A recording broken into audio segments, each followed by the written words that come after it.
जय हिंद। मैं नितिन कुमार स्वागत करता हूं आपका अपने YouTube channel education for everyone. दोस्तों, जैसा कि आप जानते हैं, सीबीएसई ने इस वर्ष एग्जामिनेशन पैटर्न में बदलाव किए हैं। इस वर्ष जो परीक्षा होने जा रही है वो डिस्क्रिप्टिव ना होकर के ऑब्जेक्टिव टाइप है और यह परीक्षा जो है एक ओएमआर शीट पर ली जाएगी। और मेरा आज की यह वीडियो बनाने का जो उद्देश्य है वो ओएमआर शीट को किस प्रकार भरा जाएगा, क्योंकि कई बार देखा जाता है कि ओएमआर शीट भरते समय छात्रों द्वारा गलतियां होती हैं। तो स्टार्ट करते हैं हम अपना वीडियो।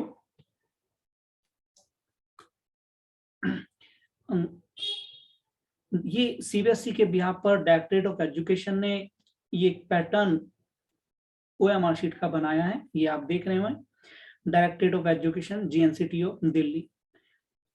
21 अक्टूबर से अब हमारी प्री बोर्ड की परीक्षा भी स्टार्ट होने जा रही है और उस परीक्षा का जो आपको आंसर स्क्रिप्ट मिलेगी वो आपको इसी फॉर्मेट में करनी है। यहाँ पर आप देखेंगे सबसे ऊपर लिखा है name of school and school ID. यहाँ पे आपको अपने स्कूल का नाम लिखना है, जो भी आपके स्कूल का नाम है। मैं ये इसको भर रहा हूँ।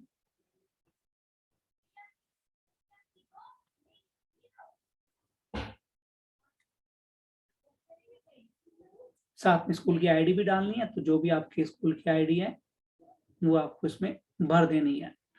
क्लास जो भी आपकी है, क्लास और सेक्शन, ये दोनों चीज फिल करनी है। और जिस सब्जेक्ट का आपका एग्जाम है वो सब्जेक्ट आपको उसमें फिल करना है।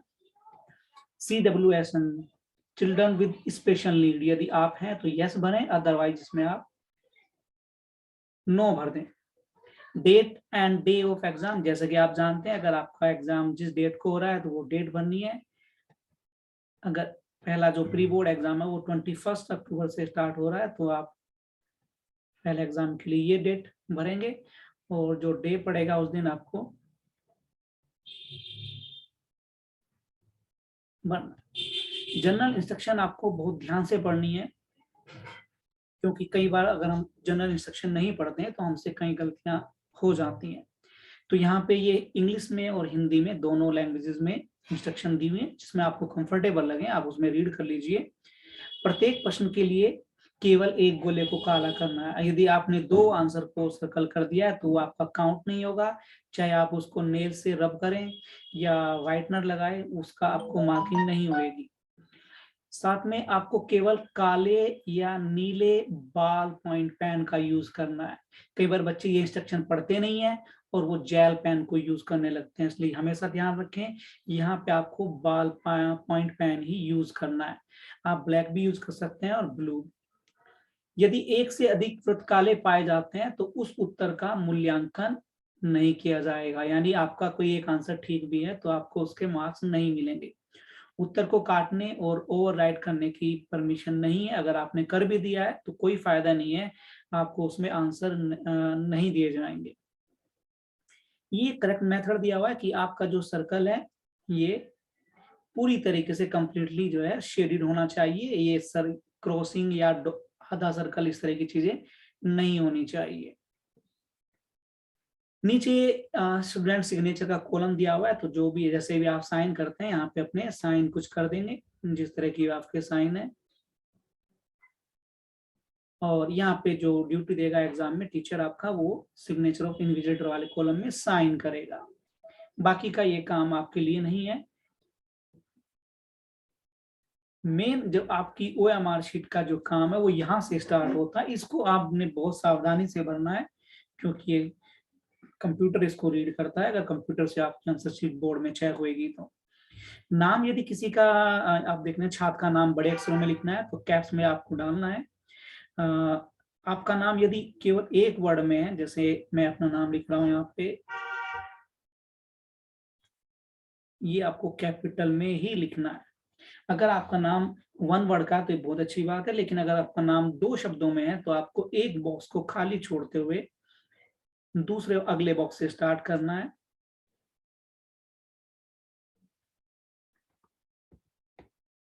और यदि आपका नाम 3 शब्दों में है तो फिर एक बॉक्स को आपको खाली छोड़ते हुए आगे बढ़ जाना है।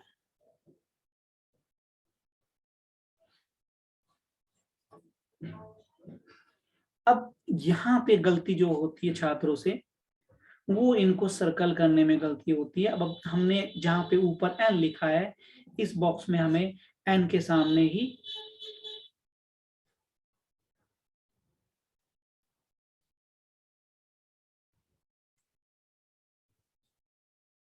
ये यहाँ पे हम देखेंगे, ये या तो पहले आप छोटा सा डॉट लगा ले, या इसको सावधानी पूर्वक जो है ये आपको शेड करना है। एन के बाद आई, देन टी, फिर आई, then N,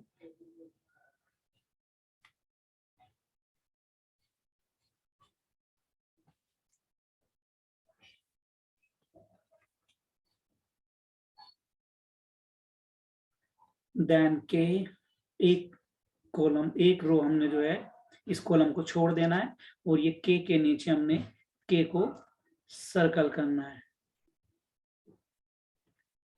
you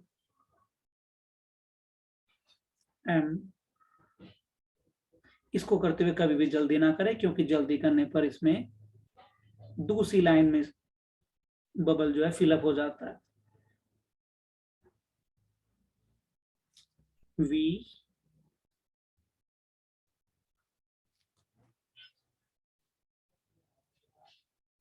E R,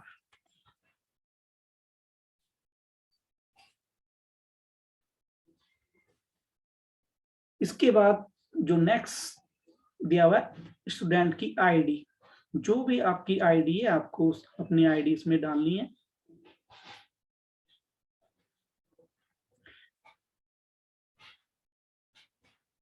ID आपकी जो है इसमें भरनी है, मान लीजिए 2012,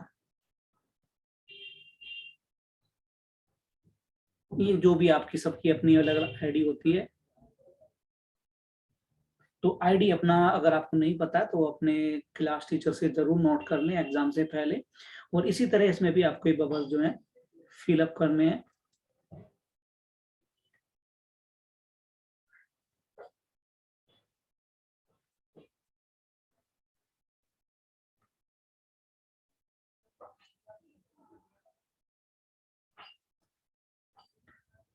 मैं थोड़ा जल्दी कर रहा हूँ तो इसलिए अच्छी तरीके से फिलअप नहीं हो रहे हैं, बट आप जब करेंगे तो इसको सावधानी पूर्वक कंप्लीटली फिलअप करें।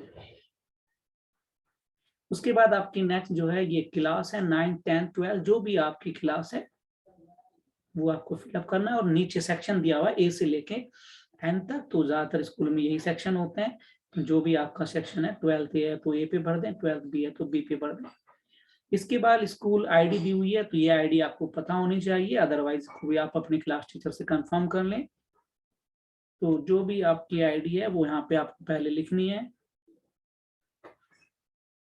और फिर उसी हिसाब से आपको इसके भी बबल्स फिलअप करने हैं।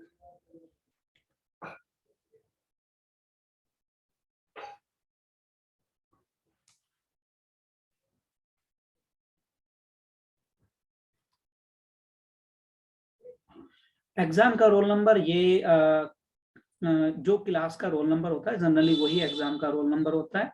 तो कुछ स्कूलों में एग्जाम का रोल नंबर लिखते समय जो क्लास होती है पहले उसका नंबर डाला जा सकता है। जैसे हमारी 12th बी थी, तो ये हमें पहले 1,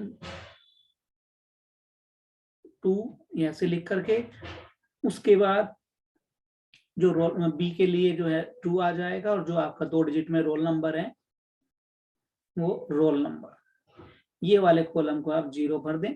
या फिर सिंपली अगर आपके स्कूल में केवल रोल नंबर 31 लिखना है तो आप 31 लास्ट में लिख करके और उसी के हिसाब से अपने बबल को फिलअप कर दें। तो ये चीज आप अपने जब एग्जाम में इन्विजिलेटर आएंगे ड्यूटी देने के लिए तो उनसे आप कंफर्म कर लें।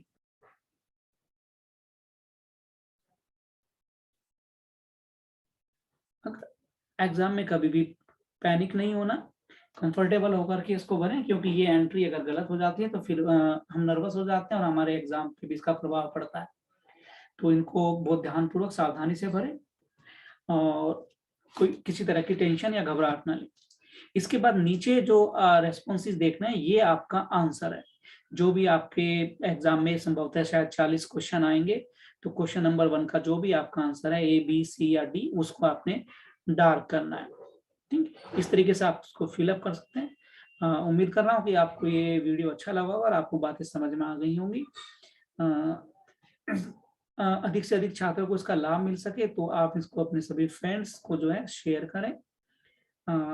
और बाकी आपके एग्जाम के लिए सभी को शुभकामनाएं। Thank you.